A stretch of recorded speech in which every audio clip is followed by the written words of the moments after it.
Welcome to my channel विद्या शिक्षा institute. आप लोग कैसे हैं? आशा करती हूँ आप लोग अच्छे ही होंगे। तो शुरू करते हैं आज का अपना सेशन। तो आज का हमारा जो टॉपिक है वो है assessment in pedagogy of education. Assessment in pedagogy of education, यानी कि assessment in pedagogy of education, है ना। मूल्यांकन करना है हमें किसका? शिक्षा का, है ना। किसमें? शिक्षण शास्त्र में, ठीक है। तो इस तरह से assessment in pedagogy of education है क्या? Assessment is systematic process of finding out about a students knowledge, experience, skills and believes using empirical data. जो डाटा एम्पायरिकल यूज किया जाता है उसका असेसमेंट करना, ठीक है। किससे क्या है? Assessment is the systematic process of finding out. Assessment क्या है कि हम डाटा तो एम्पायरिकल डाटा ही तो उसमें प्राप्त करते हैं, है ना। फाइंड अबाउट स्टूडेंट, उसकी क्या कितनी नॉलेज है, कितना एक्सपीरियंस है, कितनी स्किल्स है ना। और बिलीव्स के क्या बिलीव्स हैं यूजिंग एम्पायरिकल डाटा, है ना। जो कुछ असेसमेंट ऐसे होते हैं जो क्वांटिटी होते हैं, कुछ क्वालिटेटिव होते हैं, ठीक है। The goal is to quantify and document how much student knows. क्या गोल है इसका? असेसमेंट का गोल ये है कि बच्चे ने कितना प्राप्त किया है, कितना ज्ञान उसने प्राप्त किया है। Pedagogical assessment is a continuous process and result has to improve teaching and learning experiencing in the classroom. और इसका जो हेल्प करता है, क्या करता है जब असेसमेंट ऑफ पेडागोजी का क्या किस में हेल्प करता है? क्लासरूम टीचिंग लर्निंग, क्लासरूम जो टीचिंग लर्निंग होती है उसमें हेल्प करता है इम्प्रूव करने के लिए, ठीक है। तो आगे समझ बात कि सबसे पहले असेसमेंट क्या है? सिस्टमेटिक असेसमेंट बहुत दिन से पढ़ाई रही हूँ आपको। Assessment the systematic process of finding out about student knowledge, कितना उसने ज्ञान प्राप्त किया है उसके बारे में, उसके बिलीव्स के बारे में, believes using empirical data, knowledge, experience, skills, है ना। The goal is to quantify and document how much student knows. इसका जो गोल है वो क्वान्टिफाई, यानी कि क्वान्टिफाई करने का मतलब कि उनको अंकों में दिया जाता है या फिर क्वालिटेटिव, है ना, क्वान्टिफाई करना। And document how much student know, और जो है डॉक्यूमेंट्स में लिखा जाता है कितना इसने प्राप्त किया। जैसे कि हम पेपर वगैरह लेते हैं, टेस्ट लेते हैं, इस तरह से समेटिव असेसमेंट होता है ना, फॉर्मेटिव असेसमेंट, समेटिव असेसमेंट। तो इनमें क्या करते हैं? बच्चा पास हो गया, फेल हो गया, उसको डिक्लेरेशन करते हैं, उसकी डिक्लेरेशन करते हैं। इस तरीके से इसका जो है असेसमेंट का इन पेडागोजी ऑफ एजुकेशन में यूज है। और अब आ जाती है बात फीडबैक डिवाइसेस। असेसमेंट को तो आप इतना ही समझ लीजिएगा कि फीडबैक जो है असेसमेंट फॉर्मेटिव, असेसमेंट इनफॉर्मेटिव और assessment of summative, assessment of formative और असेसमेंट ऑफ समेटिव, ठीक है। जो उसका जो है फीडबैक डिवाइसेस। और फीडबैक डिवाइसेस क्या होती हैं? Feedback devices assessment tools. Feedback devices में है असेसमेंट टूल्स। तो feedback is an essential part of effective learning. Feedback can improve students confidence. अब फीडबैक क्या करता है? फीडबैक जो बच्चे जब पढ़ते हैं तो उन्हें पढ़ते रहना है, उन्हें पढ़ते रहना है और अच्छा करते रहना है। इसके लिए उन्हें फीडबैक की आवश्यकता होती है, सकारात्मक करने के लिए या नकारात्मक जो कर रहे हैं उससे हटने के लिए उनको, बच्चों को, स्टूडेंट्स को फीडबैक की आवश्यकता होती है। और फीडबैक कैसा? और इम्प्रूव करने के लिए, जो पढ़ रहे हैं उसमें इम्प्रूवमेंट के लिए, है ना, ताकि वो इम्प्रूवमेंट कर सके, उसे कहते हैं पॉजिटिव फीडबैक। और जो चीज़ हमें कम करनी है, यानी कि जो गलतियाँ दोहराए ना बच्चा, उसको कम करना है, उसको बोलते हैं नेगेटिव फीडबैक। तो इस तरीके से जो है ये 3 तरह की होती है। कंस्ट्रक्टिव होती है, टाइमली, मीनिंगफुल। कंस्ट्रक्टिव तो ये है क्योंकि इसका जो मेन उद्देश्य होता है, फीडबैक का जो मेन उद्देश्य होता है बच्चे के अंदर कंस्ट्रक्टिव गुण पैदा करना। यानी कि जो बच्चा अगर इस गुण, मतलब हमने बच्चा कुछ कर रहा है, हमने बच्चे को फीडबैक पॉजिटिव दिया तो वो और अच्छा करेगा, उसमें तो कंस्ट्रक्टिव हो गया ये, है ना। हम उसके क्या फीडबैक से क्या पता लगता है? हमें स्ट्रेंथ और वीकनेस। अगर हमें स्ट्रेंथ पता लग जाती है और हम उनको पॉजिटिव फीडबैक देते हैं तो बच्चा और अच्छा करता है। तो ये तो हो गई कंस्ट्रक्टिव फीडबैक। और एक होती है टाइमली। टाइमली कि बीच बीच में बच्चे को फीडबैक देते रहें। बच्चे ने अच्छा किया, कुछ देर छोड़ दिया, उसको काम करने दिया और फिर बाद में फीडबैक दिया। Feedback must be provided in time while the work is still fresh in students mind and before they move out to subsequent task. फिर नए टास्क की तरफ बढ़ जाते हैं बच्चे, है ना। टाइमली उनको गैप दे के बीच बीच में उनको फीडबैक दिया जाता है। Meaningful, it should be aligned with individual needs. Meaningful क्या होना चाहिए कि मतलब फीडबैक का मतलब ये नहीं कि बच्चा सही कर रहा है फिर आप कह रहे वो अच्छा कर रहा है फिर भी उसको मतलब क्या क्या नाम जो है क्या नाम मीनिंगफुल होना चाहिए। निगेटिव नहीं, जब अच्छा कर रहा है तो पॉजिटिव फीडबैक दीजिए, बुरा गलत कर रहा है तो निगेटिव फीडबैक कीजिए। इस तरह अपने फीडबैक को मीनिंगफुल होना चाहिए फीडबैक, है ना। तो असेसमेंट टूल्स, अब असेसमेंट टूल्स कौन से हैं? सबसे पहला है हमारा रूब्रिक। रूब्रिक्स क्या है? It is a scoring guide, ये एक स्कोरिंग गाइड है जिसमें grading criteria guide with provide description about how the marking has to be done. For example, how many marks grades have to be allotted for what level of performance. ये scoring guide है और ये description है कि बच्चे की जो performance है वो कैसी हुई, उनका लेवल क्या था, बच्चे की परफॉर्मेंस का लेवल क्या था, ठीक है। How many marks grades have to be allotted, कितने मार्क्स उसको दिए जाने चाहिए, जो कार्य परफॉर्मेंस कर रहा है कितने मार्क्स उसको दिए जाने चाहिए, और जो है किस लेवल का उसने परफॉर्मेंस किया। तो ये तो होता है रूब्रिक्स। ये ग्रेड के रूप में भी होता है रूब्रिक्स। क्राइटेरिया, एक क्राइटेरिया है ये रूब्रिक्स, है ना। गाइड है, स्कोरिंग गाइड है ना, विच प्रोवाइड डेस्क्रिप्शन, मतलब उसमें जो है लिखे हुए होते हैं, मतलब जैसे कि बच्चे को गुण लिखे हुए, जैसे मान लीजिए किसी को किसी स्किल में हमें बच्चे को हमें स्पीकिंग में ही महारत हासिल करनी है, यानी कि दक्ष करना है, तो उसमें जो है स्पीकिंग में क्या प्रोनाउंसिएशन ये इस तरह से लिखे हुए होते हैं, है ना। क्या होते हैं ये जो है इस तरह से लिखे हुए होते हैं। जैसे मान लीजिए वोकैबुलरी किसी की हमें बच्चे की देखनी है वोकैबुलरी, तो ये भी दो तरह के होते हैं, एनालिटिकल है ना, होलिस्टिक, दो तरह के होते हैं ये भी। तो जैसे बच्चे के देखते हैं, जैसे मान लीजिए हमें किसी की वोकैबुलरी बच्चे की ठीक करनी है, बता रही ना, जैसे कि किसी की वोकैबुलरी ठीक करनी है या किसी स्पेलिंग मिस्टेक्स को ठीक करना है, तो उनको किस तरह से लिखते हैं, है ना। जैसे वोकैबुलरी ठीक करनी है, मतलब फ्लुएंसी कितनी है, कंटेंट क्या पढ़ रहे हैं बच्चे, ग्रामर कैसा है, प्रोनाउंसिएशन कैसी है ना, इस तरह से जो है इनको वोकैबुलरी में करने के लिए इस तरह से, जो मान लीजिए हमें किसी की क्या करनी है, हम उनको ये देखना है कि कैसे वो जो है कितना जानते हैं, बोलना कितना आता है उनको, ये सारा जब हम उसको वोकैबुलरी में देखते हैं। तो इस तरह से बनते हैं रूब्रिक्स। और पोर्टफोलियो क्या आता है? पोर्टफोलियो यहाँ लिखा हुआ है मैंने, portfolio it is a systematic and organised collection of student performance achievement certificates. ये क्या है? कलेक्शन ऑफ, किस चीज़ का कलेक्शन है?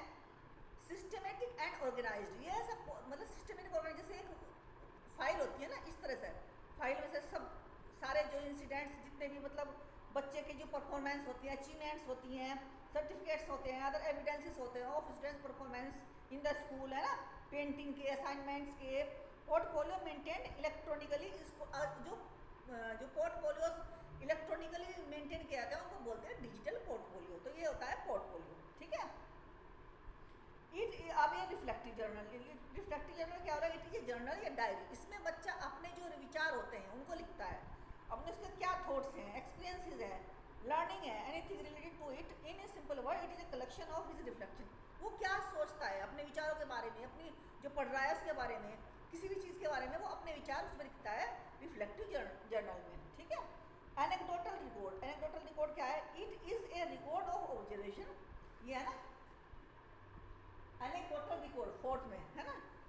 It is a record of observation made by the teacher about a student's display of certain qualitative behavioral pattern exhibited on particular incident। किसी incident में बच्चा कैसा व्यवहार करता है, उसे कोई चीज़ दिखाई, पर्टिकुलर इंसिडेंट, कोई इंसिडेंट हुआ, कोई मान लीजिए कोई झांकी जा रही है और बच्चे का व्यवहार देखते हैं कि इसमें बच्चे ने किस तरह का व्यवहार किया, उसका व्यवहार को दर्शाया जाता है किसमें? एनेक्डोटल रिकॉर्ड में। फिर है सेल्फ असेसमेंट। अब सेल्फ असेसमेंट क्या है? जो असेसमेंट बच्चा खुद करता है अपना, ठीक है, अपना वर्क का परफॉर्मेंस का खुद असेसमेंट करता है, उसको बोलते हैं सेल्फ असेसमेंट। और एक है पीयर असेसमेंट। पीयर असेसमेंट में दूसरा बच्चा उसका असेसमेंट करता है, जैसे टीचर होते हैं ना, वुड बी टीचर होते हैं, उनका असेसमेंट के पीयर करते हैं। फिर है इंटरव्यू 1 to 1, यानी कि टीचर और स्टूडेंट्स के बीच में जो वार्ता होती है उसे बोलते हैं interview assessment. Standardised assessment, these are tests which are marked, graded according to a set of established norms and criteria. They are reliable and valid. जो उनके कुछ सर्टेन नॉर्म्स और क्राइटेरिया होते हैं जो स्टैंडर्डाइज्ड टेस्ट को बनाते हैं, उनके सर्टेन नॉर्म्स और क्या होते हैं? क्राइटेरिया होते हैं जो रिलायबल भी होने चाहिए और वैलिड भी होने चाहिए। अब है, मैंने लिखा, हाँ ये हो गया, आपने लिख लिया। अब हम लिखते हैं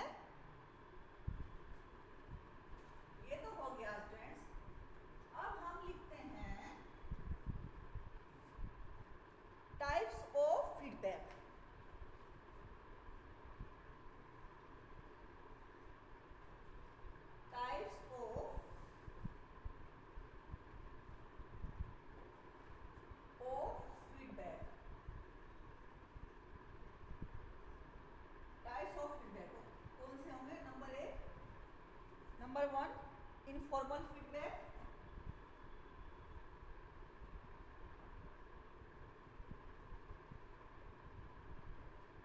number 2 formal feedback,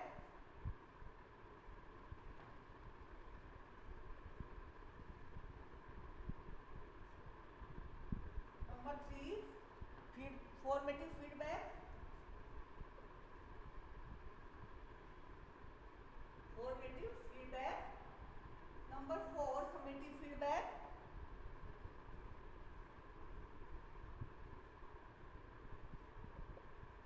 feedback, number 5 four हो गया student peer feedback, student peer feedback, और नंबर 6 हो गया हमारा, 6 हो गया हमारा कंस्ट्रक्टिव फीडबैक,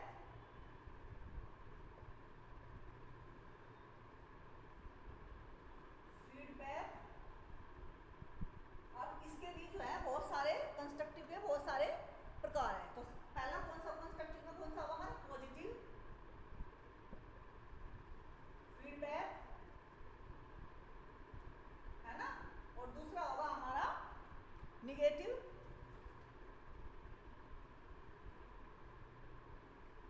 फीडबैक, तीसरा होगा हमारा पॉजिटिव फीड फॉरवर्ड। इसको अच्छी तरह से याद रखना, पॉजिटिव फीड फॉरवर्ड, फॉरवर्ड, ठीक है। और जो है इसको यहाँ मिटा देते हैं, इसको ऐसे कर देते हैं, है ना। फोर्थ में आ जाएगा हमारा निगेटिव फीड फॉरवर्ड, निगेटिव, अब इनको अच्छे से याद रखना, निगेटिव फीड फॉरवर्ड, ठीक है। इनको अच्छे से याद रखना। जो नीचे वाले हैं ये आपने अमूमन कम ही सुने होंगे, पॉजिटिव फीड फॉरवर्ड और निगेटिव फीड फॉरवर्ड, ये आपने कम ही सुने होंगे। दो इनको अच्छे से, पॉजिटिव और निगेटिव आपने सुना होगा, ये इनको अंडरलाइन कर लीजिए। जो ये है ये आपने कम ही सुने होंगे, और जो मैंने उधर लिखे हैं, है ना, ये आपने जो है कम ही सुने होंगे। तो इनफॉर्मल फीडबैक में क्या है, informal feedback can occur at any time. Informal तो किसी भी समय आ सकता है, इनफॉर्मल तो किसी भी समय आ सकता है, फीडबैक किसी भी समय दे सकते हैं टीचर, जरूरी नहीं कि बच्चे क्लास में बैठे हुए हों, है ना। Something that emerge spontaneously in the moment of during action, किसी भी समय कार्य बच्चे कर रहे हैं तो फीडबैक दे सकते हैं, ये इनफॉर्मल होता है।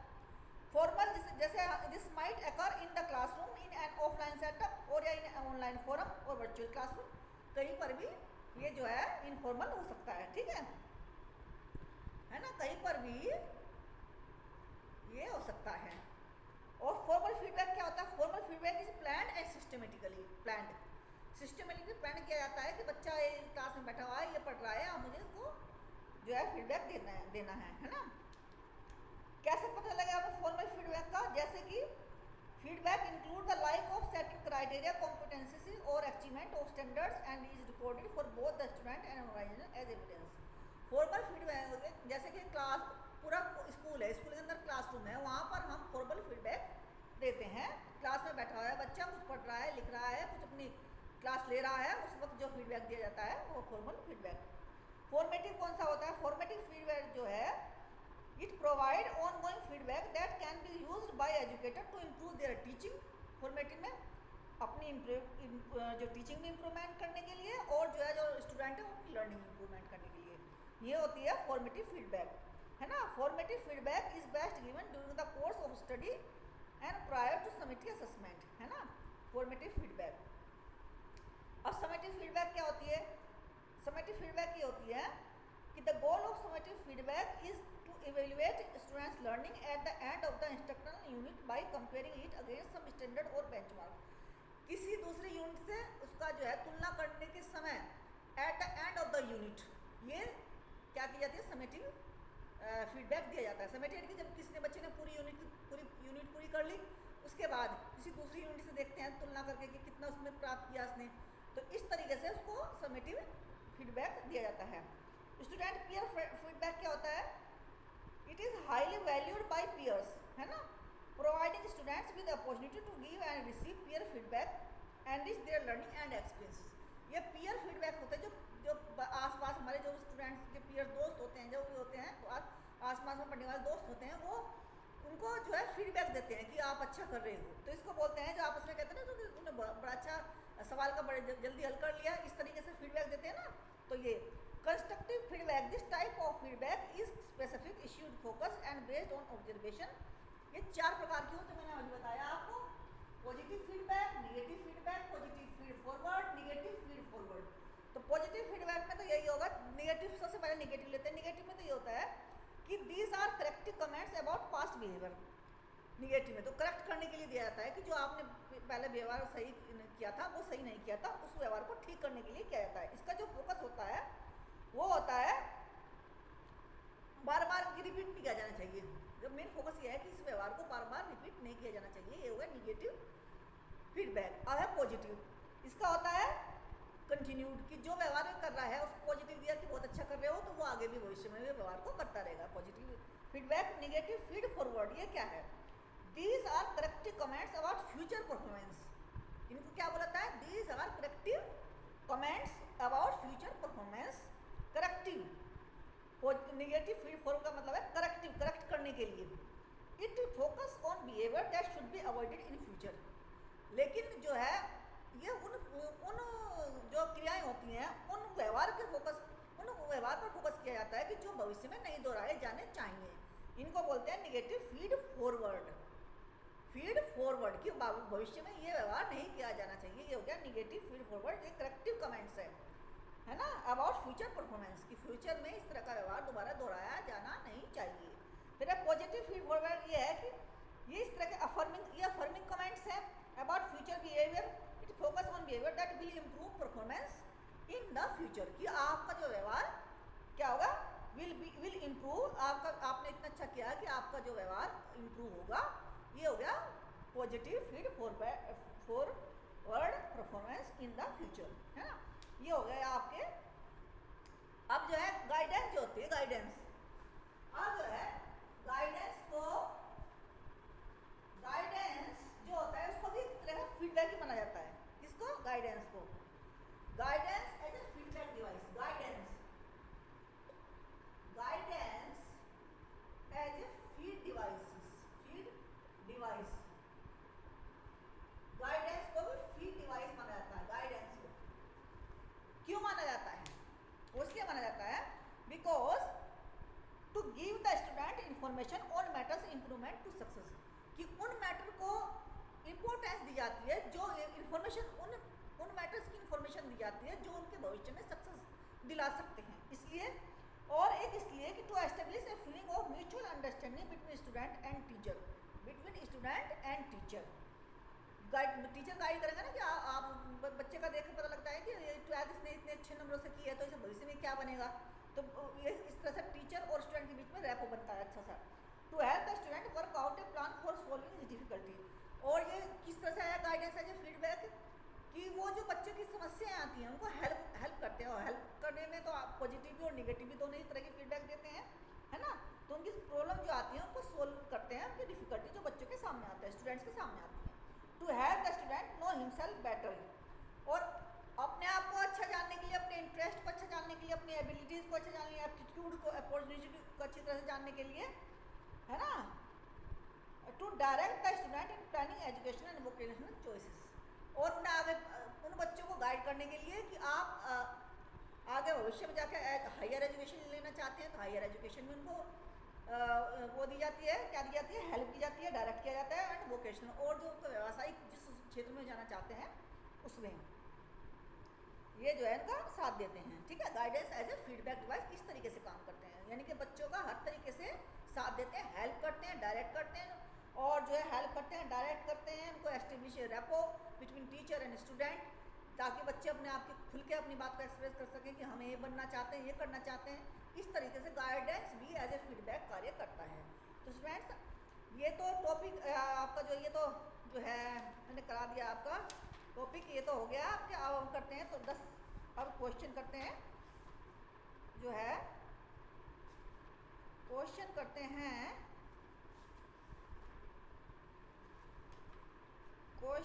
करते हैं आपके प्रैक्टिस क्वेश्चन। अब हमारा सेशन कौन सा शुरू हो गया? प्रैक्टिस क्वेश्चन का, है ना। आइए इधर आ जाइए।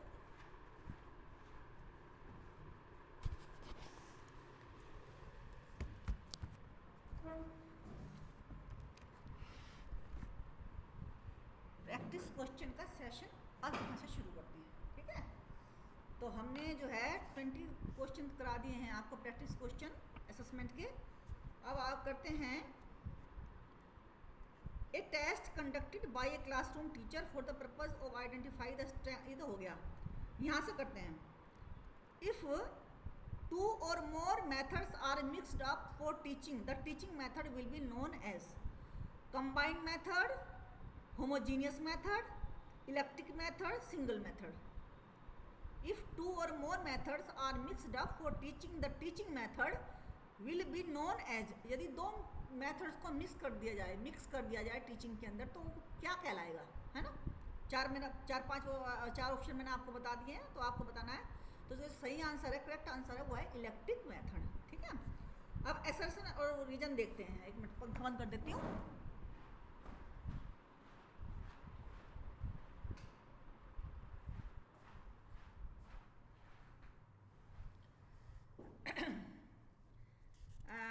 असर्शन और रीजन वाला क्वेश्चन देख लेते हैं। The purpose of assessment is to improve the quality of teaching learning. The purpose of assessment is to improve the quality of teaching learning. Purpose क्या है असेसमेंट का? असेसमेंट का पर्पस है कि इम्प्रूव करना the quality of learning and teaching. दोनों चीज़ों को सुधारना ही तो असेसमेंट है। बच्चे के नंबर अच्छे आ गए, टीचर अच्छा पढ़ाएगा तो बच्चे के नंबर अपने आप ही अच्छे आएंगे। बच्चा अच्छा सीखेगा तो भी बच्चों के अच्छे नंबर आएंगे, अच्छे मार्क्स आएंगे, ठीक है। तो इसका उद्देश्य तो यही है असेसमेंट करने का। अब है रीजन में क्या है कि assessment must be held continuously to develop holistic understanding of child, है ना। Assessment must be held continuously to develop holistic understanding of child. तो जो है इसमें कौन सा ऑप्शन सही है? दोनों में कौन सा ऑप्शन सही है? क्यों हमें लग रहे हैं कि दोनों ही सही है, असर्शन भी सही है और रीजन भी सही है, कारण भी सही है, और उसका जो है कथन दोनों ही सही है। क्योंकि असेसमेंट भी, फॉर्मेटिव असेसमेंट तो कंटिन्यूस चलता ही है, इसमें इसकी बात आ गई, ठीक है। तो ए और R both R correct, but R is not the explanation of A. दोनों ही करेक्ट है, लेकिन जो है सही एक्सप्लेनेशन नहीं है। पर्पज इसमें कुछ और दे रखा है, इसमें कुछ और दे रखा है, ठीक है। तो जो है दोनों स्टेटमेंट तो करेक्ट हैं, लेकिन जो ए है R is not the explanation of A, है ना, सही एक्सप्लेनेशन नहीं है। 57 which of the following step is not a part of 5E model of teaching? Engage, explain, extend,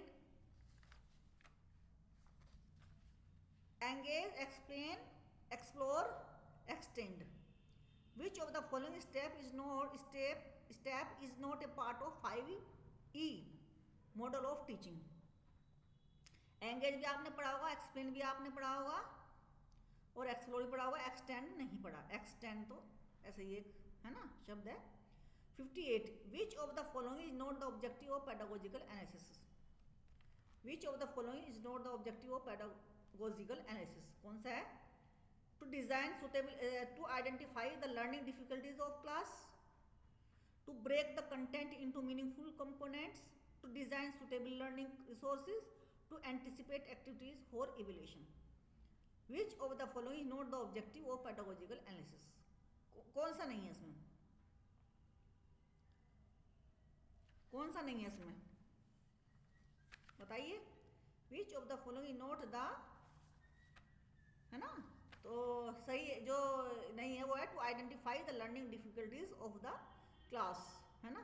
classroom के अंदर क्या डिफिकल्टीज चल रही है उसके बारे में इसका ऑब्जेक्टिव ये नहीं है। पेडागोजिकल का मतलब तो होता है जैसे ब्रेक कंटेंट का मीनिंगफुल है कि नहीं है, डिजाइन सुटेबल लर्निंग रिसोर्सेज को डिजाइन करना, to anticipate activities for evolution, है एक्टिविटीज फॉर इवोल्यूशन, एंटिसिपेट करना एक्टिविटीज को इवोल्यूशन के लिए। ये सब चीज़ें इसमें आती हैं पेडागोजिकल एनालिसिस में। एक नहीं आता ये है to identify the learning difficulties of class, है ना। Which one of following is not objective tool for assessing reflective teaching. Which one of the following is the most objective tool for assessing reflective teaching? Reflective teaching के लिए कौन सा सही सबसे बढ़िया है? Teaching portfolio, teaching inventories, reflective journal, video recording. बताइए, अभी मैंने आपको पढ़ाया है, उसी से संबंधित सारे क्वेश्चन करा रही हूँ जो मैं आपको पढ़ा रही हूँ, उसी से संबंधित, ताकि आप अच्छे से क्वेश्चन सोल्व कर पाए। तो इसका है, बताइए जल्दी बताइए आप, हैं? विच one of the following most objective tool for assessing reflective teaching?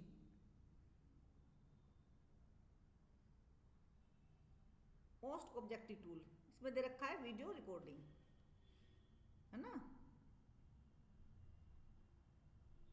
Teaching दे रखा है ना, तो इसीलिए वीडियो रिकॉर्डिंग। इन एक्सपेरिमेंटल, ये दूसरा क्वेश्चन ये देखते हैं। Ability of solving real life related problem by reasoning, logic and imagination in student has been developed through memory level, understanding level, reflective level, information level. बताइए इसमें क्या आएगा 62 का?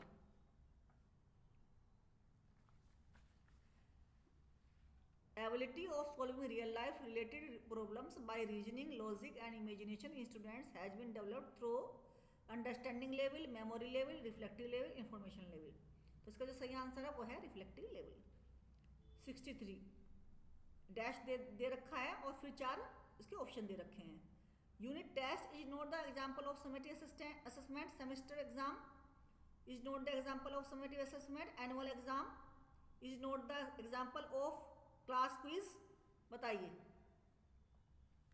बताइए 63 का बताइए कौन सा आंसर है सही?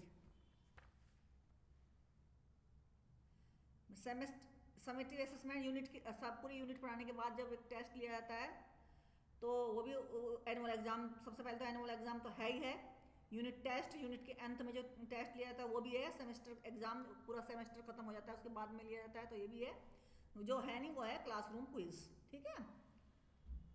और जो है given the points of comparison between pedagogy and andragogy, which one is not correct? अब इसमें दे रखे हैं पेडागोजी में और एंड्रागोजी में दे रखे हैं। अब जो सही नहीं है वो हमें बताना है, कौन है? विच is not correct. Systematic less सबसे है, चाइल्ड फोकस्ड, ये एडल्ट फोकस्ड, बिल्कुल सही है। Systematic less systematic, with model and practice, with method and practice, less motivation more motivation. कौन सा नहीं है इसमें? 64 का कौन सा नहीं है? With model and practice, with method and practice, ठीक है, ये है सी। 64 का है सी, 64 का है सी। सी आंसर सही है, विद मॉडल एंड प्रैक्टिस, और इसमें दे रखा है विद मेथड एंड प्रैक्टिस, ये गलत है ना। Which is not the component of dynamic model of learner? Cognitive, co-cognitive, action oriented, affectives. Which is not the component of dynamic model of learner? ये भी मैंने आपको पढ़ा रखा है, बताइए। ये भी मैंने आपको पढ़ा ही रखा है, और आपने अगर मेरी वीडियो देखी होगी ध्यान से तो आपको समझ में आ जाएगा। 65 क्वेश्चन है, बताइए आप। इसके ऑप्शन है cognitive, co-cognitive, action oriented, affectives. बताइए को-कोग्निटिव, ठीक है। Which type of assessment is the assessment of learning? Diagnostic, formative, summative, A and C both, A and C both. Which type of assessment is the assessment for learning?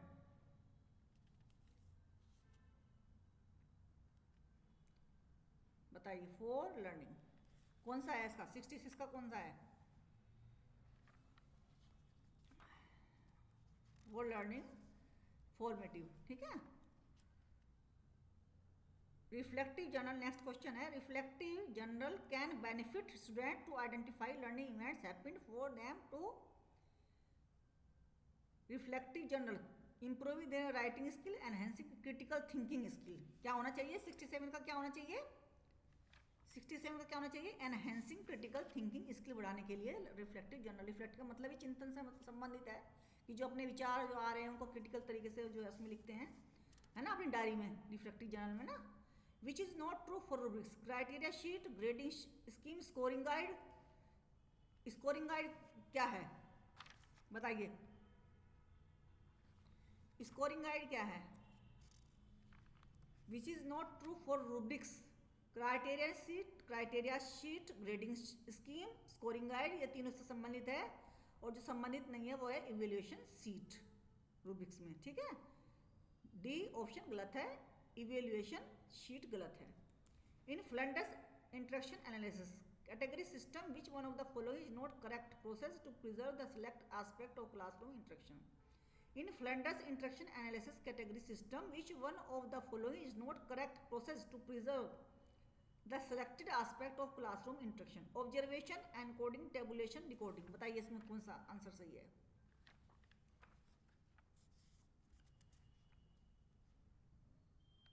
Encoding decoding तो है उसमें, encoding और decoding. Observation भी किया जाता है उसमें, tabulation भी है, टेबल्स बनाई हुई हैं, रिकॉर्डिंग नहीं है इसमें, ठीक है। तो 70 क्वेश्चन को देखते हैं। सेल्फ एंड पीयर असेसमेंट, सारे जो अभी मैं पढ़ा के हट रही हूँ वही क्वेश्चन मैं आपको करा रही हूँ।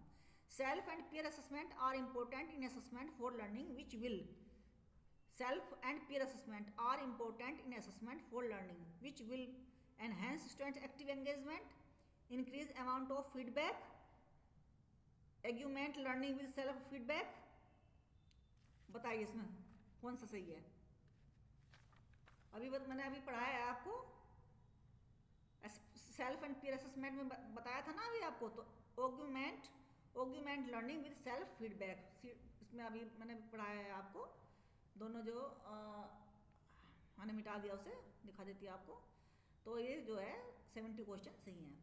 71 क्वेश्चन है, which of the following teacher is more helpful to learner, which of the following teacher more helpful learners, helpful to learner, learner के लिए कौन सा ऐसा टीचर है जो मोर हेल्पफुल होगा? Teacher having adequate knowledge performance and commitment competencies, teacher having high knowledge competency, teacher having better performance competency, teacher having high knowledge and performance competencies. बताइए बताइए।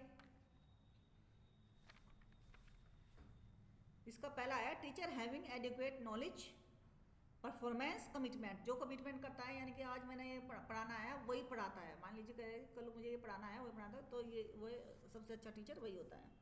इसको आप रट लीजिए तो क्या आप भविष्य में टीचर बनने वाले हैं। Tutoring is a teaching method, ये मैंने आपको कराया नहीं आपको, है ना। नेक्स्ट देख लेते हैं 73, विच one of the following is not the step of Morrison idea on teaching for understanding. Exploration भी है, प्रेजेंटेशन भी है, एसिमुलेशन भी है। जो नहीं है वो है एकोमोडेशन, ठीक है। विच one of the following not the step of Morrison idea of on teaching for understanding. Morrison की जो अंडरस्टैंडिंग लेवल्स है ना, उसमें एकोमोडेशन जो आइडियाज है on teaching for understanding, accommodation नहीं है। तो 73 तक के क्वेश्चन हो गए आपके। ट्यूटोरिंग वाला भी देख लेते हैं, बहुत सिंपल सा क्वेश्चन है, ज़्यादा हार्ड भी नहीं है। Tutoring is a teaching method, tutoring teaching method होता है ना, where students become dependent learner, students learn a standardized body of content, teacher is a source in learning process, teacher is the controller of the learning process। बताइए 72 है, students learn a, इसका कौन सा होगा? Tutoring is a teaching method where teacher is a resource in learning process, teacher is a resource, यानी कि teacher से भी बातचीत करके टीचर को जो रिसोर्स के रूप में लर्निंग प्रोसेस। 72 का है सी ऑप्शन सही। तो 73 तक आज क्वेश्चन होंगे, आगे कराऊंगी कल, ठीक है। आगे मैं कल जब ये कराऊंगी अगला, उसके बाद कराऊंगी कल 22 को, ठीक है। 22 तारीख से ये शुरू करेंगे और हमारे हो ही जाएंगे, जब तक हमारी यूनिट खत्म होंगी हमारे क्वेश्चन भी खत्म हो जाएंगे, कंप्लीट हो जाएंगे। तो students, respect your parents, respect your teachers, अपनी सेहत का ख्याल रखिए। यूजीसी नेट की तैयारी इतने मन से कीजिए कि आप इसी साल इसी जनवरी में क्रैक कर लें अपना यूजीसी नेट। तो स्टूडेंट्स, अपनी हेल्थ का ध्यान रखना। Bye bye.